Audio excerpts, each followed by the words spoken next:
प्यार से कहना धर्मकार जी कि कैसे संतों ने, चाहे कोई भी युग रहा हो, कोई भी एक सिचुएशन रही हो, प्राथमिकता परमात्मा निराकार को ही दी।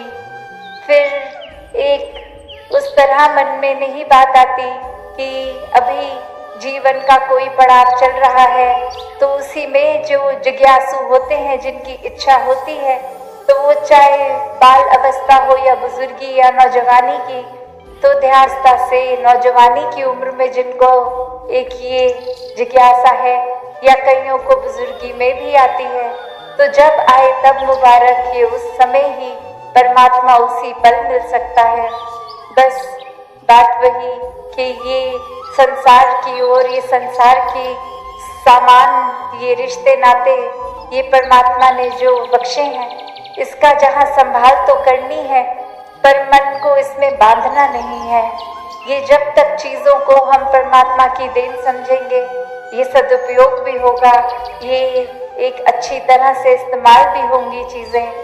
पर वही एक कोई वस्तु आज है कल नहीं है, उसके लिए मन को इतना परेशान कर लेना कि एक फिर उदासी भरा जीवन जीने लग पड़ना, तो ये तो फिर उस तरह से वस्तु के साथ इतनी अटैचमेंट हो गई कि परमात्मा ही नजर आना बंद हो गया। तो संतों ने हमेशा डिटैच्ड अटैचमेंट की बात की है कि ये सब चीज़ों को तो एक अच्छी बात है, मेहनत मशक्कत करना, अपने घर परिवार को पालना, एक घर में आराम के लिए अन्य अन्य गैजेट्स लेके आना, पर ये सब होने के बावजूद ध्यान परमात्मा में लगाना, कैसे अपने मन को फिर चीज़ों में उलझाना नहीं है। ये परमात्मा में जितना ध्यान और लगाते हैं, अक्सर एहसास होता है कि घर के आपसी रिश्ते भी और संवर रहे हैं, उनमें और महक आ रही है। कैसे फिर कभी भी नज़र किसी की ओर पड़ती है तो वो बुरा या वो बेगाना लगता ही नहीं है, वो हर कोई अपने ही परिवार रूप दिखते हैं, अपना ही अक्स दिखता है। और कैसे फिर हर एक में परमात्मा रूप स्वयं कि जब ये निराकार का एहसास है तो वो कण कण में है, तो हर एक में है, तो फिर कोई वजह नहीं बचती कि किसी से भी नफरत की जाए। फिर वो वजह नहीं बचती कि एक किसी की गलती पे उसको इतना बुरा अपने दिमाग में बांध ही लिया कि वो इंसान बुरा है।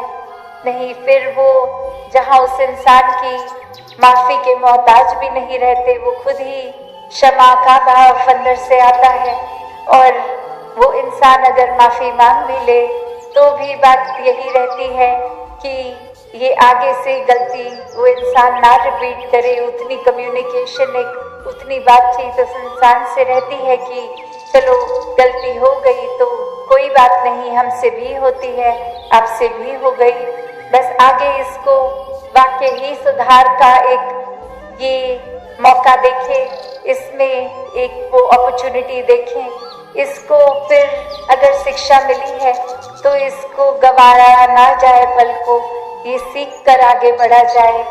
कैसे फिर संतों के भाव में तो ऐसे भी होता है कि गलती से भी अगर एक छोटी सी जो चीज़ वाकई ही फूल जैसी कोमल भी क्यों ना हो, अगर किसी को गलती से लग जाए तो संतों के तो मन में यही आएगा कि सामने वाले इंसान को दर्द ना हो गई हो हमारी वजह से। और वहीं एक अगर मन में अहंकार लेंगे तो किसी के सर पे पत्थर भी मारे रहे हैं, एक ये हैवानों वाले हरकतें भी इंसान कर रहा है, और मन में माफ़ी तो दूर की बात, ऐसा भी ख्याल नहीं आ रहा है कि कुछ गलत कर रहे हैं। ये परमात्मा का एहसास ही नहीं, तो फिर इंसान का शरीर तो है पर अंदर इंसानियत नहीं है, तो फिर ऐसा जीवन तो कहाँ एक मनुष्य कहलाने लायक भी जीवन है। तो इस दातार ने ये पोटेंशियल तो दिया है कि हम इंसान के शरीर में एक फरिश्ता भी बन सकते हैं, एक दानव भी बन सकते हैं। तो क्या बनना है? बात वही चेतनता की कि ये चेतनता को अपने जीवन में जिन्होंने अपनाया, संतमति को अपनाया, और तभी बार बार संत एक सेवा सुमिरन सत्संग के पहलू पे भी इतना जोर देते हैं कि अपने साथ साथ हर समय जब संतों का संग होगा ये सत्संग रूप में, तो फिर अच्छे विचारों के साथ साथ जीवन कैसे ये वाकई ही दिल से एक चेंज होता है। ये रवैया ऊपरी बनावटी नहीं, ये दिल का प्रवर्तन है। कैसे फिर एक वो भाव आता ही नहीं कि हमसे कोई नीचा है तो सभी पूज्य हैं, सभी ही के लिए ये सेवा भाव। और हर समय सिमरन रूप अरदास भी, जहाँ खुद को भी एक बख्शवाने के लिए और वहीं हर एक के लिए अरदास ये संत करते हैं। तो ये ऐसा संतों वाला जीवन हर कोई जी सकता है। संतों के तरह एक सिर्फ बोली भाषा की बात नहीं कि कोई कुछ लोग देख रहे हैं तो हम अपनी वाणी को मधुर कर लें, नहीं। भक्त तो बंद कमरे में अकेला बैठा भी उसी तरह प्रभु प्रेमी है, प्रभु का दीवाना है। और चाहे महफिल में भी हो, कहीं बीच बाजार में भी हो, तो भी हर एक में भी प्रभु को ही देखेगा, अंग संगत में कण कण में देखेगा। तो कैसे एक जीवन में क्या करना है क्या नहीं, ये बहुत ही आसान हो जाता है जब इस ब्रह्म ज्ञान द्वारा इस निराकार को जीवन में बसा लेते हैं। तो थोड़ा सा भी अगर ऑफ ट्रैक हो रहे हो, बार बार ये दिल ये चेतन हो के दिमाग भी ये इस परमात्मा को ही पकड़ता है और सही रास्ते की ओर खुद को डाल लेते हैं। तभी ये आत्म मंथन भी, ये रिफ्लेक्ट करना अपने अंदर, ये इंट्रोस्पेक्शन भी बहुत ज़रूरी हो जाती है कि हम दूसरों की कमियां निकालने में तो बहुत समय लगा रहे हैं, कुछ पल अपने अंदर भी देखें कि हमारी कमियां का क्या क्या हैं, हम कैसे उनका सुधार करें। वरना इंसान तो अपनी कमियों को तो एक्नॉलेज भी नहीं करता, ये मानता ही नहीं कि कुछ कमी है हम में, बल्कि अहंकार आकर हर एक में तो कमी दिखती है, पर ये दिमाग ही काम में चलेगा कि दूसरे को बता दिया जाए वो बिल्कुल ठीक नहीं है, बहुत खराब कर रहे हैं, और हमको देखो हम कितनी अच्छी तरह ये एक चीज़ है इसको निभा लेंगे, आपसे तो होगा ही नहीं। तो ऐसे भाव तो संतों के नहीं होते। यहाँ तो क्लियरली एक अहंकार ने जगह ले ली है, और वही संतों को तो होता है हम हर एक के दास हैं। तो किसी ने कुछ समझाया भी तो हमारे एक भले के लिए ही है वो बात, वो लेसन लर्न करना, वो सीखना। और उसी तरह ये ग्रोथ जो होती है, स्पिरिचुअल ग्रोथ, ये आइसोलेशन में जहाँ हम अकेले खुद के साथ भी हैं तब भी ये हो सकती है, और फिर सत्संग का रूप भी कैसे हर एक के साथ। तो ये बैलेंस भी कि अक्सर सिर्फ अकेले ही फिर नहीं बैठे रहना कि अकेले अपने आप से ही बात करनी है, कुछ समझना है खुद को और ज़्यादा, और वही संसार को त्याग के सिर्फ हर समय अपने कामकाज छोड़ छाड़ के सिर्फ सत्संग ही करते रहना, वो भी एक अलग एक्सट्रीमिटी हो गई। वहाँ फिर हम संसार से एक अपना हाथ छुड़ा रहे हैं।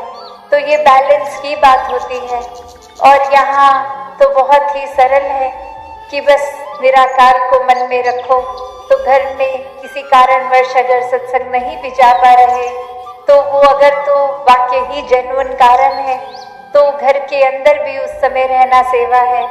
सत्संग में आए हैं तो भी संतों के वचनों को सुनना, जीवन में उतारना, वो भी सेवा रूप है। या फिर एक अन्य रूप में अगर सेवा के किसी ड्यूटी पॉइंट पे है तो भी वो उसी रूप में है। तो बात वही कि एक हर समय संत जो है वो हर समय का भक्त है, 24 घंटे की भक्ति है, फिर उठते बैठते खाते पीते। तो बात वही कि कैसे मन से सत्संग आए, सिर्फ इस शरीर को लाके सत्संग में कोई फायदा नहीं अगर ध्यान ही कहीं और हो। तो कैसे एक संतों का संग करते हुए जीवन में जहाँ एक गृहस्थ का जीवन एक रिस्पॉन्सिबिलिटी से भरा, हर एक रिस्पॉन्सिबिलिटी को भी सामाजिक निभाते हुए, घर के मेंबर्स के साथ भी अपनी इक्वेशन को ठीक रखते हुए, एक हर एक को प्रोत्साहन, जीवन में स्पिरिचुअल ग्रोथ हो, चाहे कामकाज हो, हर एक तरह से एक प्रोत्साहन देते हुए ही घर में उस तरह से रहा जा सकता है। तो हर कार्य करते हुए भक्ति को भी किया जा सकता है। तो दासी और समय ना लेते हुए इन्हीं शब्दों से आज्ञा लेगी सत्संगत जी। प्यार से कहना धन निरंकार जी। कैसे जीवन में सभी ने जब जब भी एक भाव मन में रखे कि कैसे सत्संग निराकार एक ये जो कड़ी है कि मन में निराकार का वास रखना है, और सत्संग आने का भी भाव वही कि निराकार से और गहराई से ये ब्रह्म ज्ञान को समझना। क्योंकि अक्सर ऐसा भी हो जाता है कि ये ब्रह्म ज्ञान को प्राप्त कर लिया, उस समय बैठ गए, ये ब्रह्म ज्ञान की दात मिल रही है, पर शायद ध्यान कहीं और रहा, और फिर वो जब लगभग वो एक आधा घंटा जो लगा वहाँ और बाहर आए ज्ञान कक्ष से, तो फिर बात तो हो गई कि ब्रह्म ज्ञान प्राप्त है, पर वो समझ पकड़ में नहीं आई, क्योंकि या तो ध्यान से श्रवण नहीं किया, या फिर कोई बात अगर समझ ना आने पे प्रश्न रूप नहीं किया गया, या फिर और किसी बात को उस समय सोचकर कि बोला क्या जा रहा है उस पे ध्यान नहीं दिया, और फिर एक बात ये हो गई कि हमने ब्रह्म ज्ञान को प्राप्त कर लिया है, और फिर जीवन में आगे क्या होता है, तब जब अपने बेसिक कॉन्सेप्ट ही नहीं क्लियर, तो आगे तो फिर एक कंफ्यूजन ही है।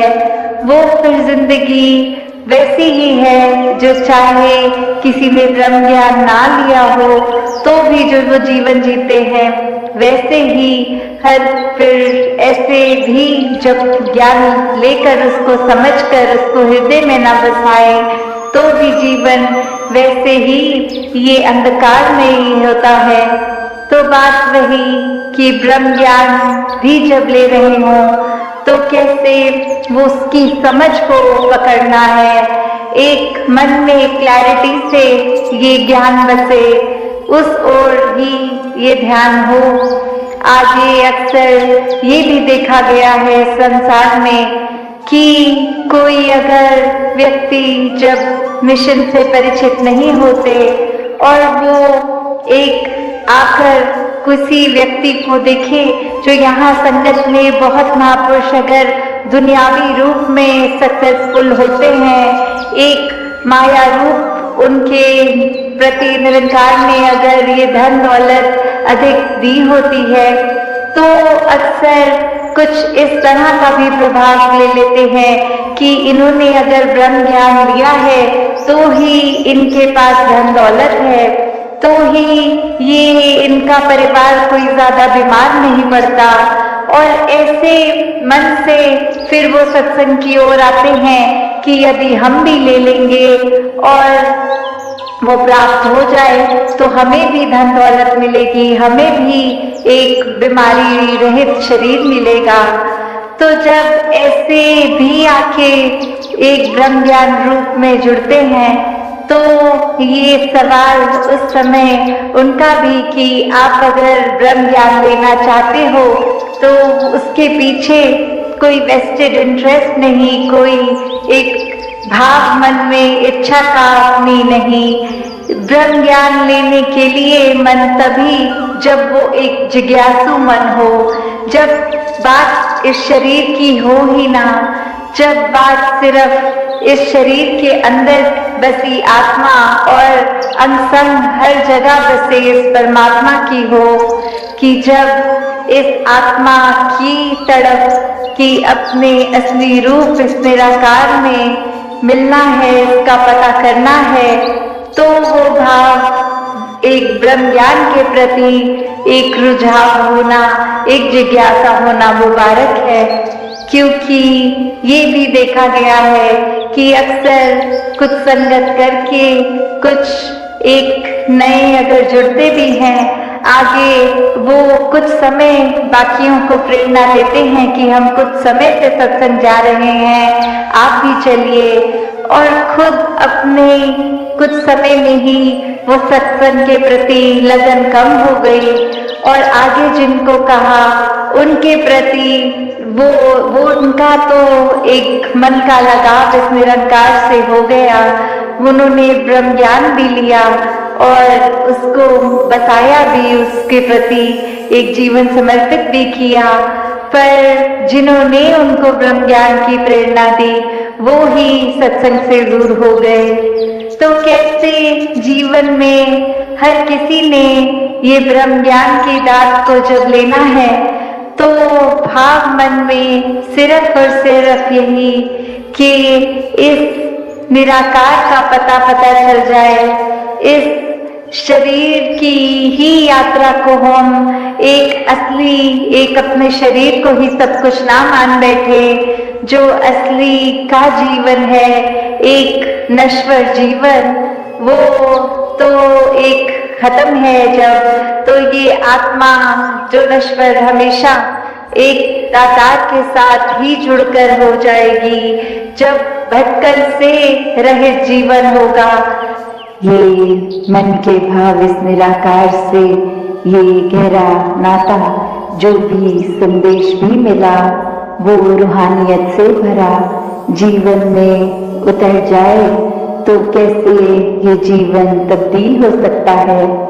एक और भी अनुभव अभी सभी ने किया कि चाहे सत्संग के दौरान इधर से महात्मा कुछ कह रहे और पास ही कोई ग्राउंड में शायद क्रिकेट का मैच, और कैसे वो आवाज उनके माइक की भी हम तक आ रही, तो इसमें एक भाव कि वो कान तक तो सत्संग के अलावा और भी आवाज पड़ रही थी, पर भक्तों ने ध्यान किस पे फोकस रखा, अपना एक मन को केंद्रित कहाँ किया कि जो कोई क्षण भंगुर, कोई थोड़े समय में एक एंटरटेनमेंट की तरह की इंफॉर्मेशन या फिर सत्संग में दिया गया वो संदेश कि कैसे अपने जीवन को हम जीते जी भी और श्वास खत्म होने के बाद भी एक मुक्ति की जो बात होती है उस पे एक आधारित जीवन की जब जब ये परमात्मा के दर्शन करके इसके एहसास में रहते हैं तो जीते जी भी जीवन सुहाना है। और आगे भी एक परलोक की जो बात होती है कि उसके मोक्ष मुक्ति के भी हकदार बन जाते हैं। तो कैसे एक थोड़ी चीजों के पीछे जो आज है कल नहीं, ये बदलने वाली, और वहाँ परमात्मा जो हमेशा से एक जगह स्थिरता का प्रतीक, तो कैसे स्थिर जीवन को जहाँ जीना हर किसी के एक संभव है, और कैसे छोटी चीजें अगर अभी आ भी रही हैं तो इस परमात्मा पे ही ध्यान केंद्रित रखेंगे तो कब आके चली गई वो एक मन को फिर तड़प नहीं देती, एक मन में उथल पुथल नहीं होती। और ऐसे ही उथल पुथल या जीवन में कुछ चीज कभी कैसी है कभी कैसी है, उसका प्रभाव भक्त नहीं लेता।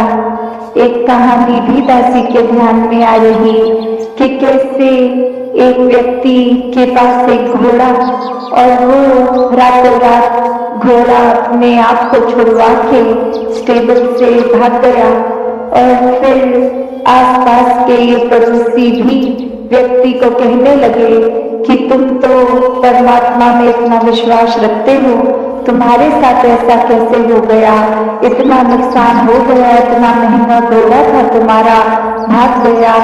और वही कुछ समय बाद देखते हैं कि वो घोड़ा अपने साथ कुछ जंगली घोड़े और लेके एक झुंड में आ गया, और वही जो अड़ोसी पड़ोसी पहले कह रहे थे कि ये परमात्मा से जुड़ के तुम्हारा नुकसान हुआ, वही अब ईश्वर का उस व्यक्ति के साथ भी बोलकर कि नहीं, आपने ठीक किया। पर वो व्यक्ति जब घोड़ा था नहीं था, या वो अपने साथ कुछ और घोड़े ले आया, तो उसके मुंह से हर बार यही बात निकली कि जो भी हो रहा है इस परमात्मा की रजा से हो रहा है, ये एक जैसा है वैसा ही ये ठीक हो रहा है। और आगे चल के उसी में से एक जंगली घोड़े ने दो लत्ती मारकर उसके बेटे को जख्मी कर दिया। और अब फिर वो पड़ोसी बोले कि ये सब होने से बेटे का नुकसान हो गया, और फिर वह व्यक्ति बोलकर कि ठीक है, इसको अस्पताल ले जाते हैं, पर जो हुआ है ये परमात्मा की रजा से ही हुआ है। और आगे वो समय उस राज्य में वो राजा अब जंग के लिए घर घर से नौजवान लड़कों को चुन रहा था। और जब उसके घर पहुंच के देखा कि एक ही जवान लड़का, पर वो एक फिजिकली फिट नहीं है, एक टांग की चोट है, तो वो जंग में उसको साथ नहीं लेके जाते। और फिर वही एक दोस्त मित्र उस व्यक्ति के कहते कि ये घोड़े की चोट से इसका चोट लगना तो फायदेमंद हो गया, क्योंकि पता नहीं इस वॉर के बाद, ये जंग के बाद वापस सलामत आता भी कि नहीं। तो ये ठीक ही हुआ कि इसको चोट लग गई और ये नहीं जा पाया जंग में। और उस समय भी मनस्थिति उस इंसान की यही कि ये भी हुआ है तो परमात्मा की इच्छा से, एक रजा में, एक भाड़े में रहकर हुआ है। तो इस कहानी से जो उस व्यक्ति के मन का भाव कि कैसे उसके जीवन में भी खुशी दुख आता गया, एक मन से जो भाव इस परमात्मा पे विश्वास, इसकी रजा में रहने की वो कंटेंटमेंट, वो एक संतुष्टि कि इस परमात्मा में अपना ध्यान है, इसके आश्रय है तो सभी ठीक होना है। और वहाँ कोई दुनियावी रूप में अपने निजी जीवन में भी हम लोग देखें तो कोई ना कोई ऐसी टिप्पणी कर देता है कि आप तो सत्संगी हैं, आप तो परमात्मा में विश्वास रखते हैं, तो आपके जीवन में तो दुनियावी रूप में ये सुख नहीं है, ये कमी है। तो एक भ्रम में डालने का भाव हर एक का रहता है। पर जो इस परमात्मा से हर हाल में जुड़े हैं, एक मन का नाता इस परमात्मा से, ये प्रेमा भक्ति का नाता है, एक प्यार से, जैसे अभी जिक्र हो भी रहा था कि सौदेबाजी नहीं, एक प्योर, एक पावन प्यार इस परमात्मा से, जहाँ कोई इच्छा से नहीं, एक प्रेम से ही ये मन का लगाव, ये जुड़ाव। तो ऐसे भावों से युक्त एक भक्ति हो रही है तो फिर कोई नहीं फर्क करता कि कोई क्या कह रहा है क्या नहीं, क्योंकि भक्त को अपना जीवन पूर्ण लगता है कि ये परमात्मा पूर्ण है, इसका किया सब पूर्ण है, जो दिया वो भरपूर है, जो नहीं दिया और हमारी इच्छा है कि जीवन में वो वस्तु आए, वो व्यक्ति आए, तो उसमें भी परमात्मा को बेहतर पता है। तो फिर अगर किसी ने उस बात पे कोई टिप्पणी कर भी दी तो उसका प्रभाव मन पे नहीं, बस ये ही कि इस परमात्मा से जुड़े हैं तो सब कुछ मिल गया है, इस परमात्मा ने जो दिया है वो काफी है। तो कैसे ये संतुष्टि की बात मन में जब आती है, एक मन से इस परमात्मा का हर हाल में शुक्राना आता है, तो ही वाकई ही जीवन बहुत आसान हो जाता है। एक मन में बातों का बोझ नहीं रहता, एक मन में किसी के कहने से कुछ बात का इस तरह चोट नहीं पहुंचती, ठेस नहीं पहुंचती।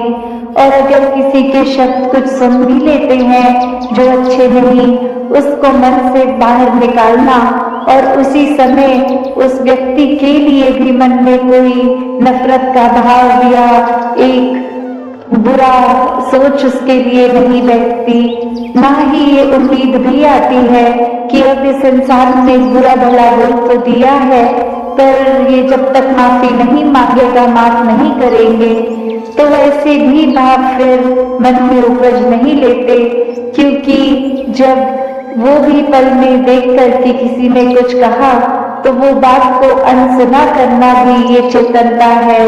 इस बात को पकड़ के रखना नहीं हमेशा के लिए। कोई घटना घट गई सो घट गई, एक किसी ने कोई बात बोल दी तो बोल दी। अगर हम और गहराई में भी जाए तो वो बात बोलने के समय भी कुछ शब्द ही तो मुंह से निकले थे, वो शब्द को दिमाग में घर ना करने दें तो मन को ठेस भी नहीं पहुंचती। तो ऐसी चेतनता को इस ब्रह्म ज्ञान के बाद हर किसी ने हर पल अपनाना है कि चाहे परिस्थिति, लोग, कुछ भी, कैसा भी समय, पर खुद को स्थिर रखना एक अपने ही मन की बात है।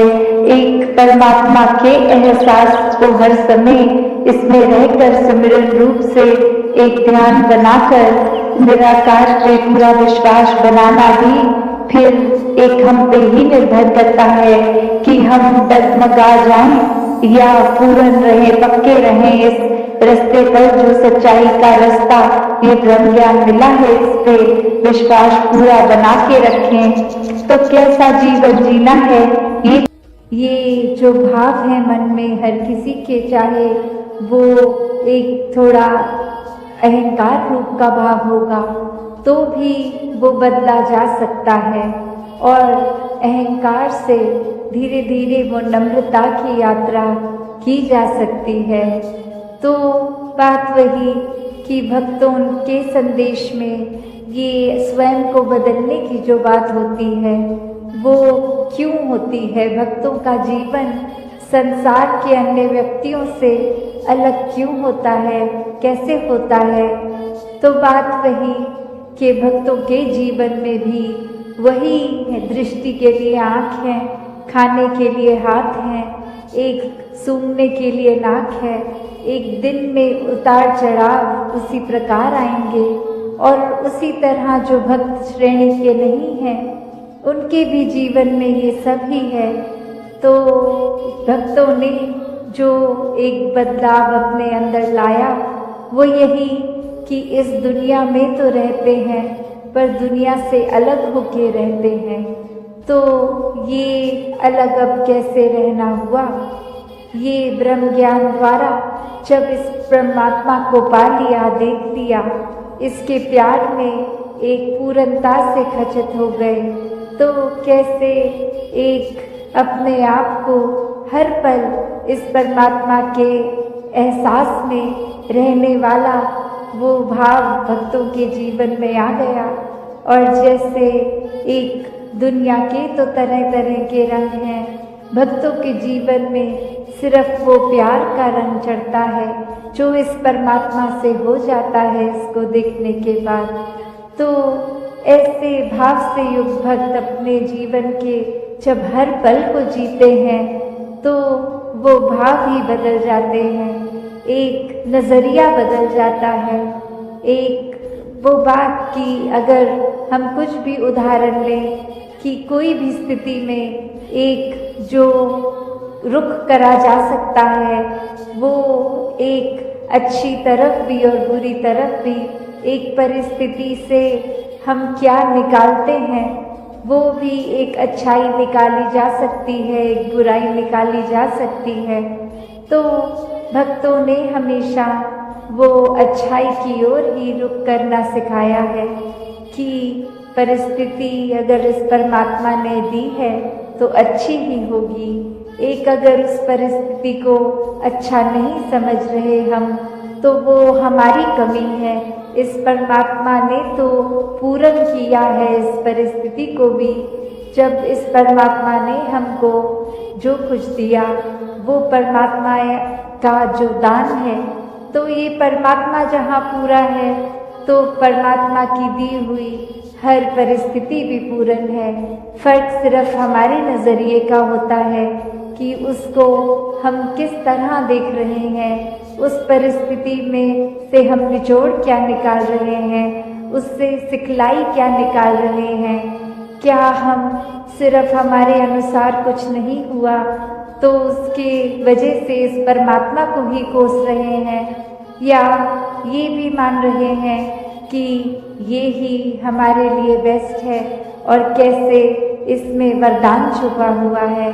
तो एक ये नज़रिया भक्तों ने हमेशा से जो दिया कि आध्यात्मिक पहलू अपना हर किसी ने जहाँ एक बहुत ही उस नज़रिए का बनाना है कि जीवन में ये शरीर मिला है, ये मटीरियलिस्टिक वस्तुएं मिली हैं, घर बार रिश्तेदारी बहुत कुछ मिला है, तो क्या इसी में पूरा समय रहकर इस परमात्मा के लिए समय नहीं निकालना, या फिर एक चुनाव अपना है कि इस परमात्मा के प्यार के रंग में ऐसे रंगे जाएं कि कोई दुनियावी रंग फिर छू नहीं सकता।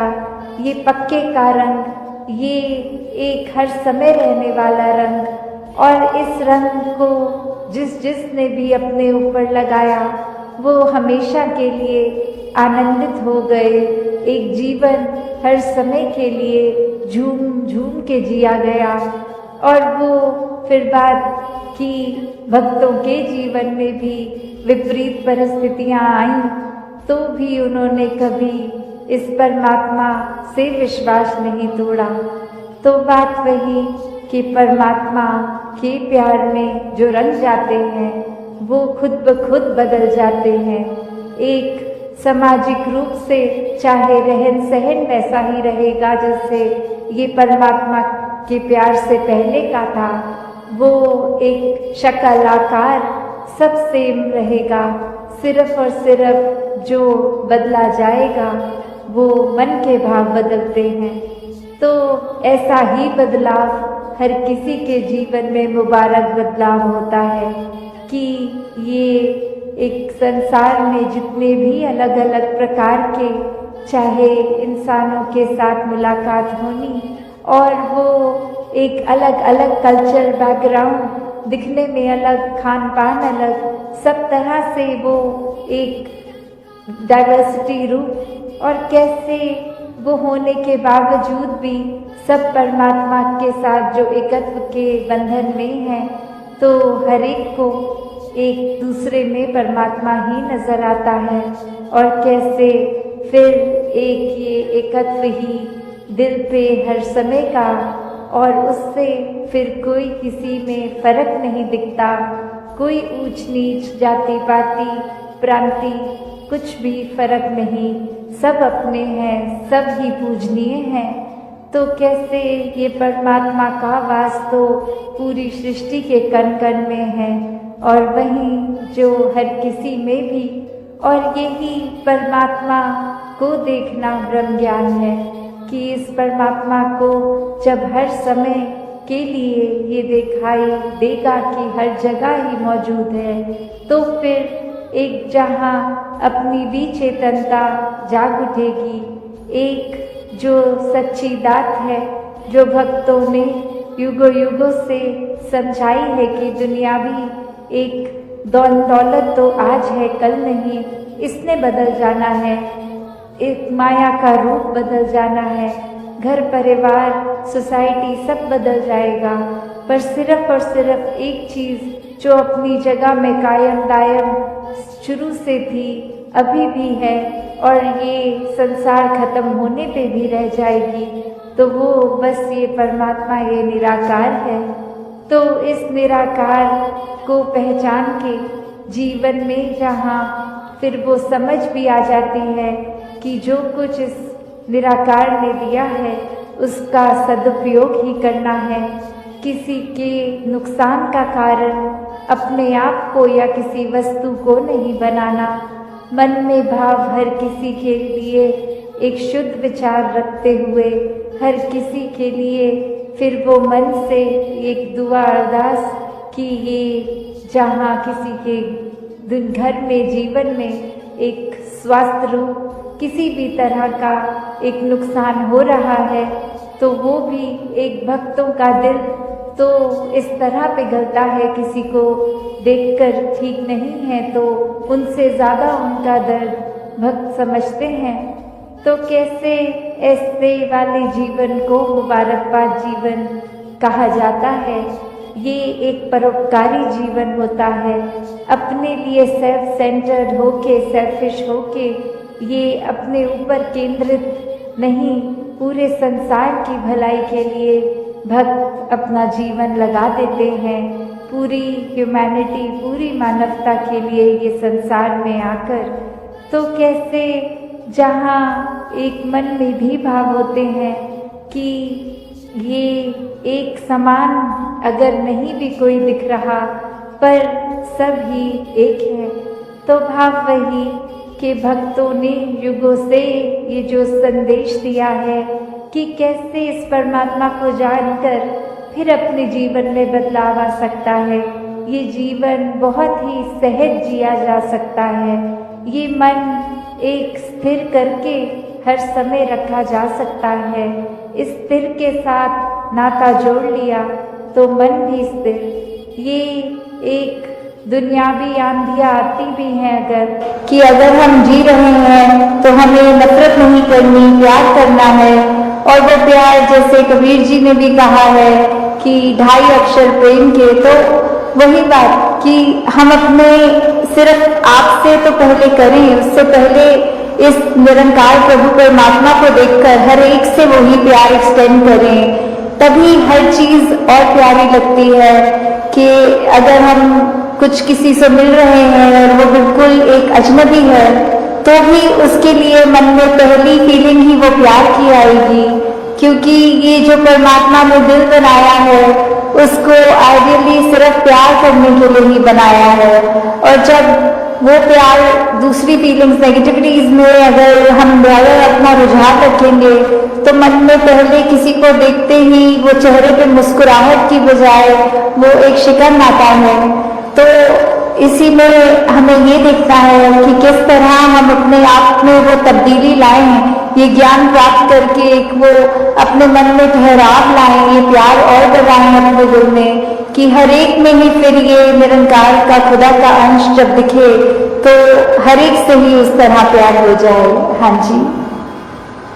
अन के घट घट अंदर सबना दा सत्कार करन। तो फिर ये भाव प्यार के बाद आता है सत्कार का। जब हर एक में खुदा को देखा तो उसमें सत्कार कैसे करेंगे एक दूसरे का? जब हम जजमेंटल नहीं होंगे किसी के बारे में, उनको देखकर कि वो इस तरह के व्यक्ति हैं या इस तरह उनका एक आचरण है, तो वो अपना हमें अनुमान नहीं लगाना, अपने अनुमान के अनुसार अपने दिमाग में नहीं बिठाना कि ये ठीक इंसान है या ये गलत इंसान है। जब वो जिस दिन जजमेंट्स खत्म हो जाती हैं, तो मन में फिर वो सत्कार की भावना एक आती है हर एक के प्रति, कि किस तरह हर कोई ये सत्कार का पात्र है, क्योंकि इतनी बड़ी बात कि निरंकार परमात्मा जिसके भी हिस्से में है और बाकी भी जो अभी अपरिचित हैं उस ब्रह्म ज्ञान से, तो हर एक में जब वो देखेंगे तो मन सिर्फ वो प्यार करेगा, सत्कार करेगा। और फिर हम हर एक को वो बेनिफिट ऑफ डाउट की जो बात आती है कि अगर किसी ने कुछ हमें गलत भी कर दिया, कोई किसी का कर्म हमें दुख पहुंचाता है, तो अपने उस व्यक्ति से गुस्सा ना करके सिर्फ एक ही भाव मन में अपने आप आएगा कि उस व्यक्ति की शायद कोई मजबूरी रही होगी, आज उसका हो सकता है दिन अच्छा ना रहा हो, कोई किसी ने कुछ उसको बुरा बोल दिया हो, तो इसलिए उसका मन कड़वा हुआ है, इसलिए उसके बोल कड़वे निकले हैं। तो जब तक ये बात नहीं हम दे पाएंगे अगले को बेनिफिट ऑफ डाउट, तब तक हम वो सत्कार, ये प्यार कुछ भी नहीं उस तरह दे सकेंगे। क्योंकि हम अपने आप को तो बहुत जल्दी उस तरह माफ कर देते हैं कि चलो ये चीज हमसे गलत हो गई, कोई बात नहीं, हम अपने आप को माफ कर रहे हैं। पर वही अगर सामने वाला व्यक्ति कुछ अगर गलत करता है, तो एकदम से हम उसका एक वो जजमेंट पास करते हैं, हमें सोच विचार कर लेते हैं कि ये इंसान को तो आज के बाद मुड़कर देखना भी नहीं है। तो हमें इस तरह अपने जीवन में सुधार करना है कि किसी ने अगर कुछ गलत कर भी दिया, तो उसके लिए भी मन से यही अरदास करनी है कि दातार कृपा करके ये जो भी कमियां हैं हमारे अंदर, दूसरों के अंदर, वो दूर होती जाए और ऐसे ही प्यार और सत्कार जग में बढ़ता चला जाए। हाँ जी। गुण गावण नित ऐसे एक दे ऐसे दीदार करन। तो ये जो दीदार की बात होती है, किसका गुण गाना है, किसके दीदार करने हैं, तो वो ये परमपिता परमात्मा निरंकार, ये जो एक ऐसी सत्ता है जो शुरू से है, वो हमेशा से कायम दायम रहने वाली, कि कैसे हम जब तक वो एक निरंकार जो इस तरह से देखा जाए, अगर एक व्यक्ति दूसरे को देख रहा है तो उनकी आंखों के बीच में भी वो है, वो अपनी पलकों से भी नजदीक है, जैसे बोलते हैं शारक से भी नजदीक। तो इतना करीब होने के बाद जब वो अपनी आंखों से नहीं खुद देखा जाता, वो संतों का संग करने के बाद ही ये दात प्राप्त होती है, जो अपने लिए तो सुखदायी होती भी है और हमारे जीवन में वो ऐसा एक हमारा पल पल बना देती है कि हर पल में सिर्फ ये निरंकार प्रभु परमात्मा का शुक्रिया निकलता है हर समय, और वो भाव कि इसी के ही हमेशा गुणगान करने हैं। फिर बाकी चीजें लगता है कि है सबकी इम्पोर्टेंस अपनी है, पर निरंकार से ज्यादा इम्पोर्टेंट कुछ नहीं, इस परमात्मा से ज्यादा जरूरी कुछ नहीं। हाँ जी। इसे एक दे नाल जोड़ के बेड़ा जग दा पार करन।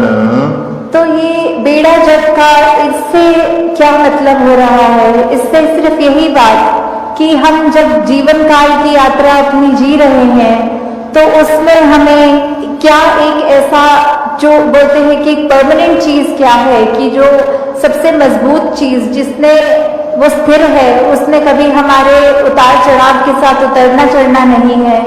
जैसे एक तूफान आता है तो हमें बोला जाता है कि कोई ऐसी चीज को पकड़ लो, जैसे पेड़ या कुछ जो अपना जमीन के अंदर इतनी मजबूती से जिसकी नींव गड़ी हो, ताकि वो हवा फिर हमें उड़ा नहीं सकती। हमने एक ऐसी स्थिर चीज को पकड़ लिया है जिसके कारण हम भी वो हवाएं हमको उड़ा के नहीं ले जा सकती। तो ऐसे ही जीवन में हम अपने जीवन को तब तक अपना अच्छे से जीवन जी सकेंगे जब तक हम ये निरंकार के साथ अपने मन से ना जुड़े, तब तक वो एक जीवन भी हमारे उतार चढ़ावों के साथ फिर उथल पुथल मचाता है मन में। तो निरंकार का ही आसरा लेना है, निरंकार में ही अपनी श्रद्धा रखकर ये वो बात करनी है कि हमें ये अब जो स्थिर चीज मिल गई है, जो कभी एक सब किसी भी सिचुएशन में अपनी जगह से नहीं हिलती, तो हम फिर वो एक मजबूती का और सहारा लेते चलते जाते हैं और हमारा मन भी और सहारा पक्का करके एक विश्वास और बढ़ाकर फिर हमारे जीवन में ऐसे भी कोई कर्म नहीं हो पाते जो अपने लिए भी नुकसानदायक हों और औरों के लिए भी नुकसानदायक हों। हाँ जी। श्वास श्वास सिकनो सिमरण दूजा कदे त्यागण ना। तो फिर जब एक ये लगन लग जाती है निरंकार के साथ, ये अपने इसको हम हर पल अपने जहन में, अपने ऐसे कर्मों में, अपने भावों में पल पल वो हमें पता भी नहीं लगता कि जिस तरह सांस लेना होता है उसके लिए कोई खास समय अलग से नहीं निकलता, कुछ भी करते हुए हम वो श्वास लेते हैं, वैसे ही ये निरंकार का एहसास हमारे मुख से उस तरह कभी तो शब्द रूप में भी सिमरन निकलता है और कभी अगर कोई अन्य काम में व्यस्त हो तो भी वो एक लिव जुड़ी जिसको बोलते हैं निरंकार के साथ। तो जब वो हो वहां पे हम रहे पूरे समय, तो दिन में कुछ भी करते चले जाएं पर लगातार एक चीज एक कांस्टेंट रहती है, वो है कि ये निरंकार का एहसास।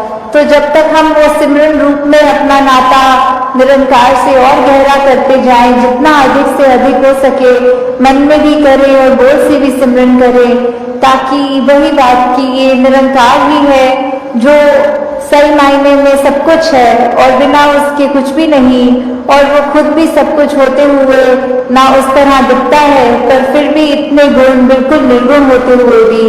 तो हमें भी ये सब ज्यादा से ज्यादा ऐसे कोशिश करनी है कि हम बिल्कुल वही गुणों को अपने जीवन में उतार पाए, उसी तरह अपने जीवन को चला पाए जिस तरह युगों युगों ने संतों ने चाहा है कि एक कर्म हमारे ऐसे बनते जाएं, एक ऐसा हमारे दिल से दिल का रिश्ता इस निरंकार प्रभु परमात्मा से जुड़े। हाँ जी। कहे अवतार और पूरे गुरसिख एक नो कदी भुलावन ना।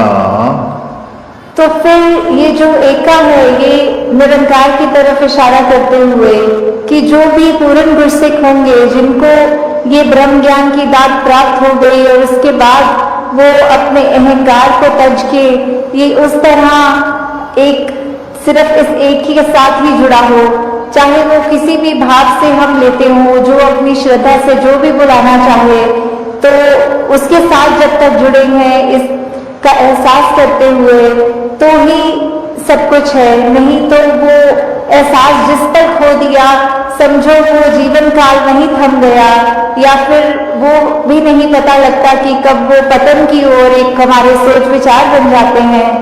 तो हमें किस तरह ये अपने अंदर और मेहनत करनी है कि बस ये एक जो है इसी के साथ और जुड़ते चले जाएं, इसी के साथ अपना हर पल इस तरह बिताएं कि जैसे एक मछली होती है जब उसको पानी से बाहर निकाल दिया जाता है तो कैसे तड़पती है, वैसे ही जिस पल हमें इस निरंकार का चेता भूले उसी समय ये तड़प अंदर से अपने आप वो लिव वापस जोड़ दे। तो इस तरह कोशिश करके अपने जीवन को हम एक उस तरह ढालें कि किस में हमें जहाँ ये निरंकार प्रभु परमात्मा जो अंसंग है, सदा है, कायम है और उसको ना कोई काट सकता है ना उसको कोई गीला कर सकता है, एक ऐसा परमात्मा जो शुरू से था और अंत तक है और उसका कोई अंत ही नहीं है। तो वैसे ही हमें भी उसके साथ जुड़ते हुए अपने जीवन को भी और सुधारना चाहिए। का ये निरंकार के आगे अपनी अहंकार को तजके सिर्फ एक वो शीश झुकाकर एक चेहरे पे मुस्कुराहट रखकर ये जो अंदर और सीखने की भावना की ये गुरसिख का तो जीवन ही यही है कि हर पल सिर्फ सीखना ही सीखना है। तो वो उसी भाव से जब एक मर्यादित रूप में सत्संग होती है और सारी वो बातें सबकी सुनी जाती हैं तो अपना मन जहाँ हमारा और साफ होता जाता है, जीवन में अच्छे गुण आते रहते हैं और उसी तरह हम एक और खूबसूरत ये इंसान बनते हैं।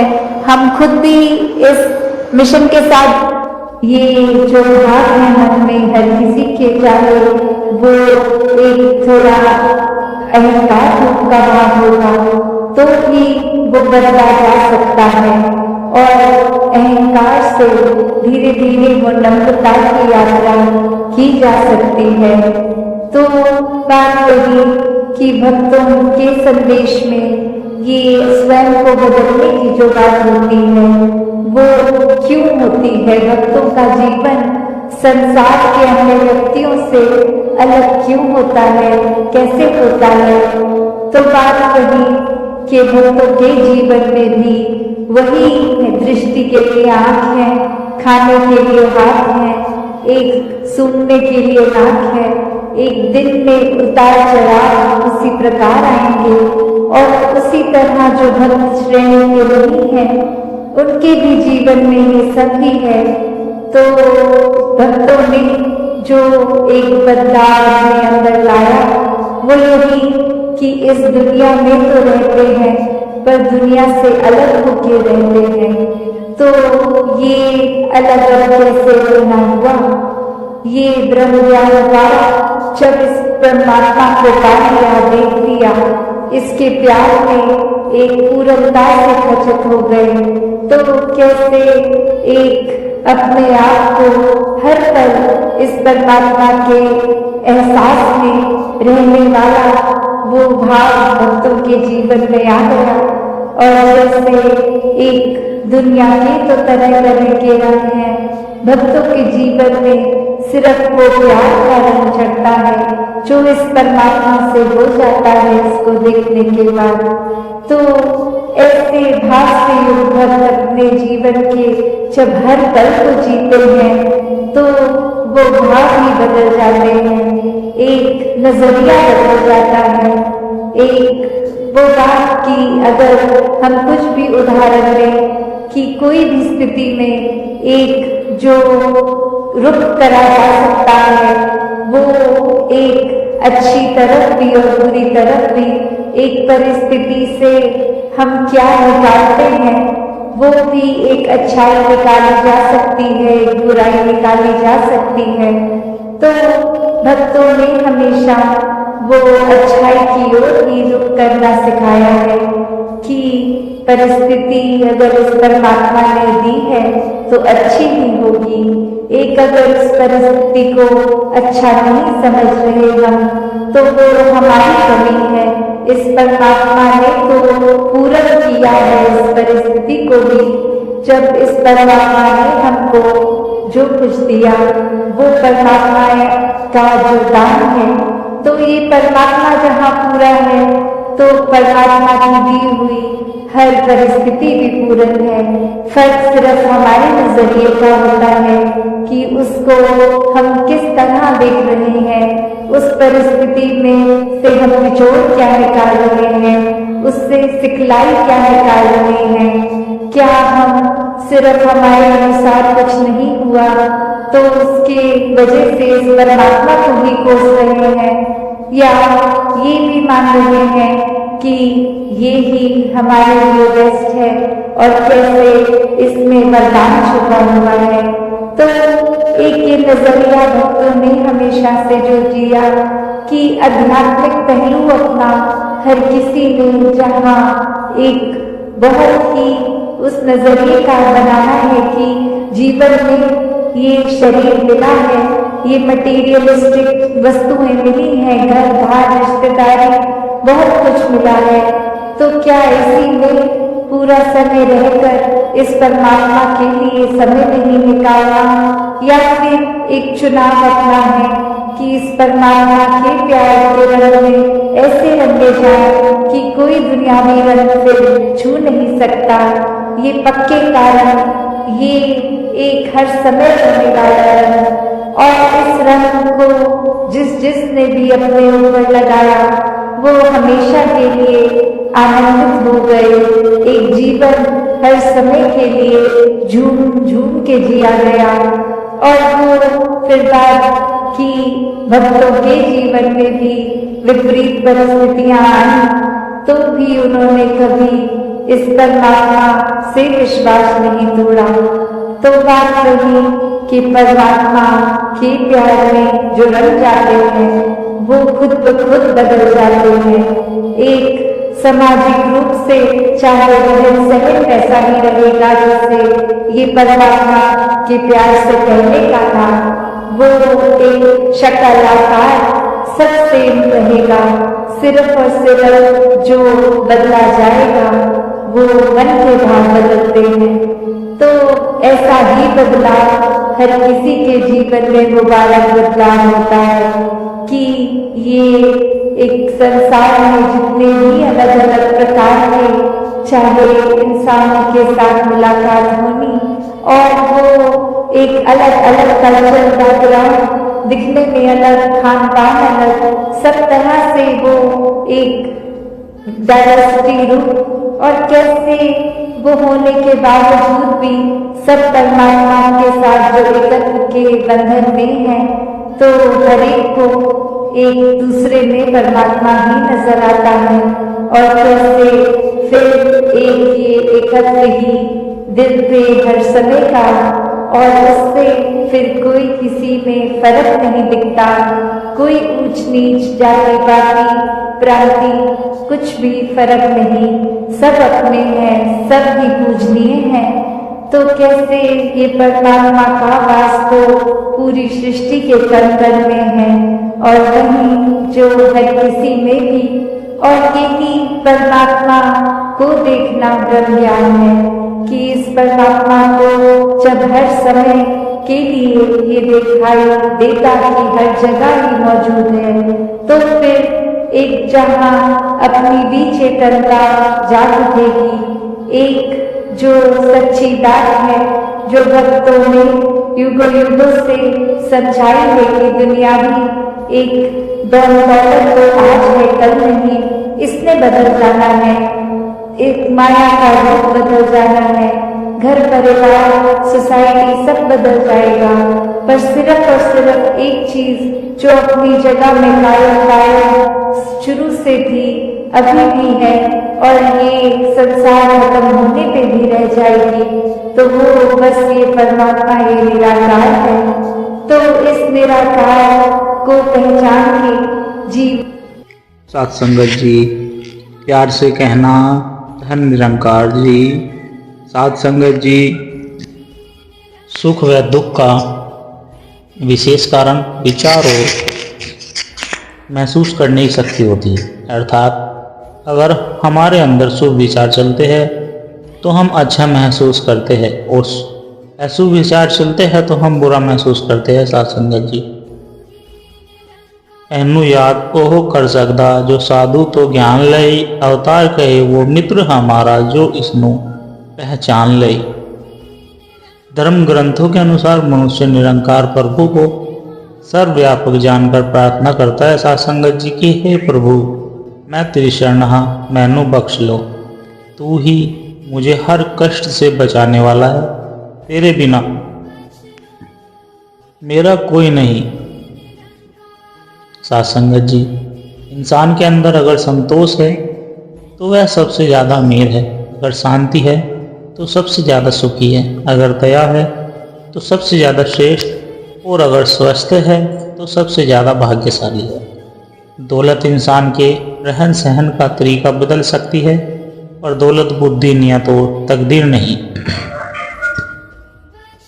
साथ संगत जी, हारने से बिखरने से घबराना नहीं। हर हार के पीछे, हर बिखराव के पीछे एक अवसर छुपा होता है।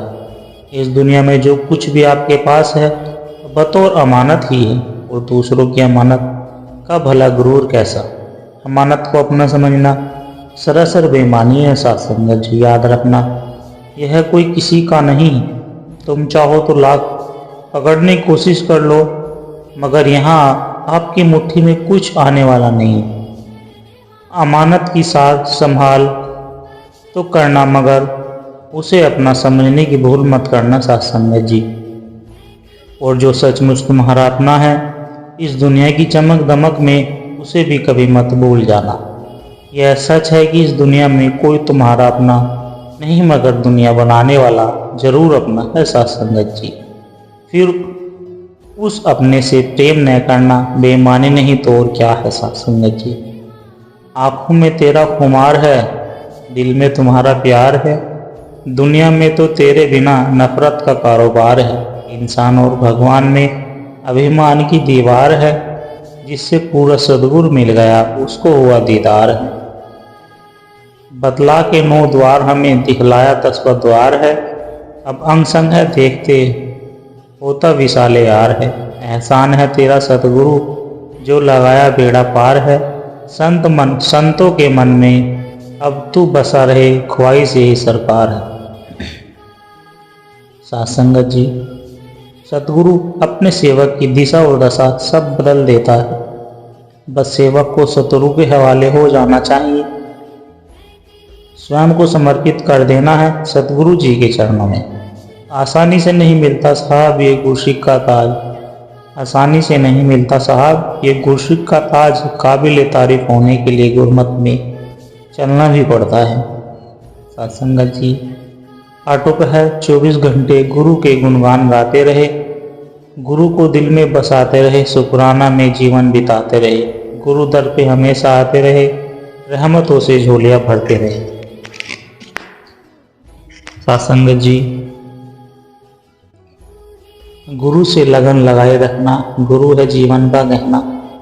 मान लेना गुरु का कहना, मोह माया जाल में कभी न फंसना। जैसे एक श्वास जब उखड़ती है तो श्वास की कीमत का पता चलता है, वैसे ही पल गुरु को भूलकर जीवन में बेचैनी आ जाती है। साथ संगत जी, मुर्दे को भी देता है कपड़ा पानी आग जीवन, नरचित मुर्दे को भी देता है कपड़ा पानी आग, जीवत नरचित करे ताका बड़ा भाग। अर्थात साथ संगत जी, ईश्वर मुर्दों के लिए भी कफन कपड़ा पानी और आग का इंतजाम कर देता है। अतः जीवित मनुष्य का दुर्भाग्य कि वह अपने जीवन यापन की चिंता करता रहता है।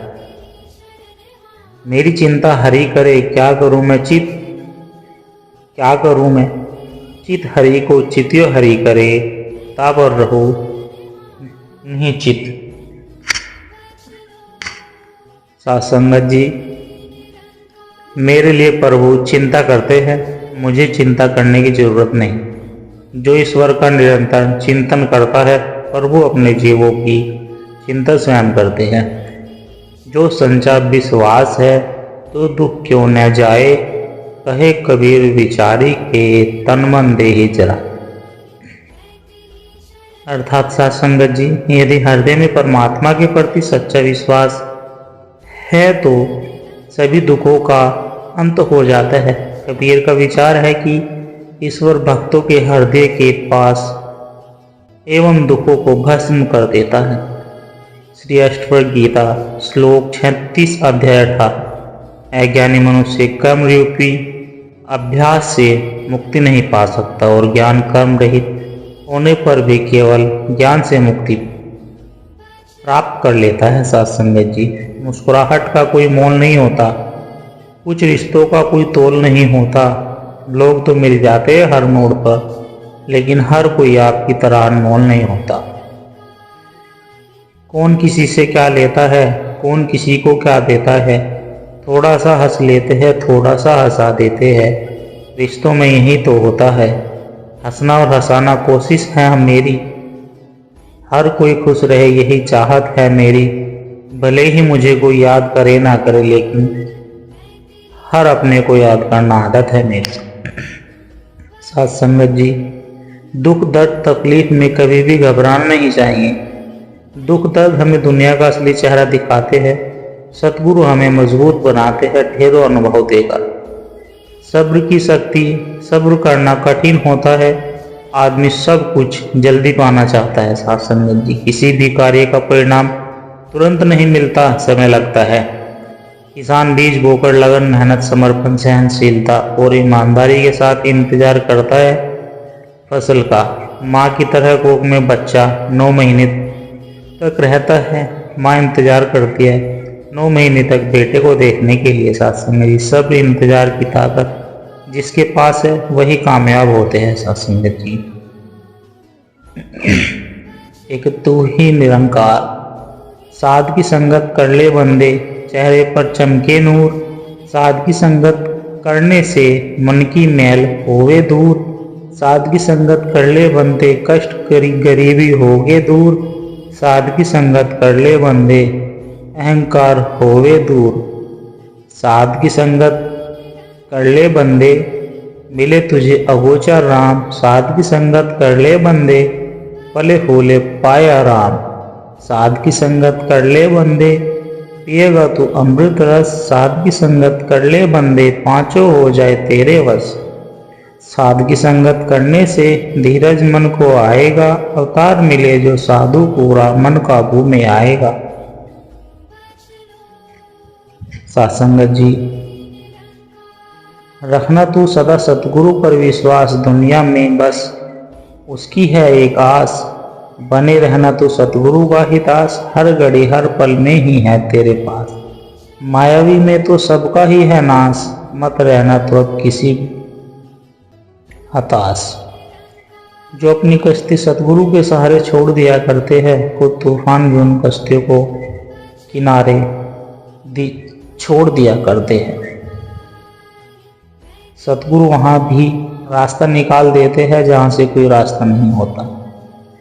साथ संगत जी, गुरु के वचनों में अपार शक्ति होती है। गुरु के वचन कभी टलते नहीं। गुरु के वचन अमोघ होते हैं। गुरु वचनों पर चलने वाले जीवन बाजी जीत जाते हैं। सेवा भाव का विस्तार होता चला जाए। सेवा महान है, सेवा की आन बान शान है।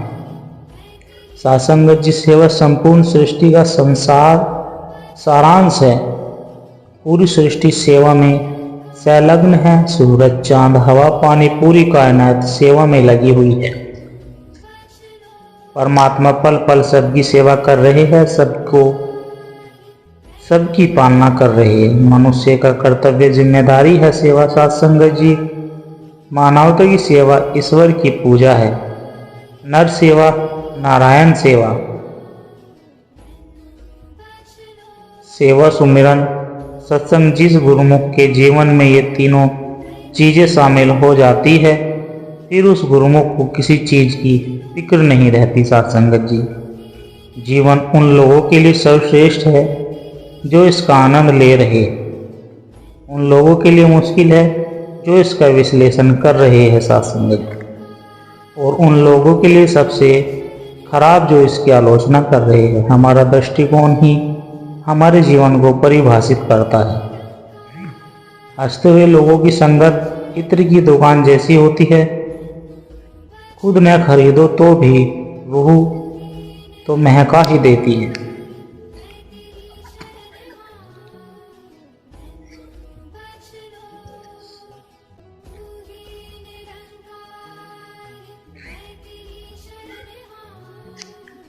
श्री अष्टवक्र गीता श्लोक 35 अध्याय 18। आत्मा के संबंध में जो लोग अभ्यास में लगे रहते हैं, वे अपने शुद्ध बुद्ध प्रिय पूर्ण निष्परचम और निर्माण ब्रह्म रूप को नहीं जानते। सबकी नकल की जा सकती है, लेकिन चरित्र व्यवहार संस्कार और ज्ञान की नहीं की जा सकती। सत्संग जी, प्यार से कहना, धन निरंकार जी।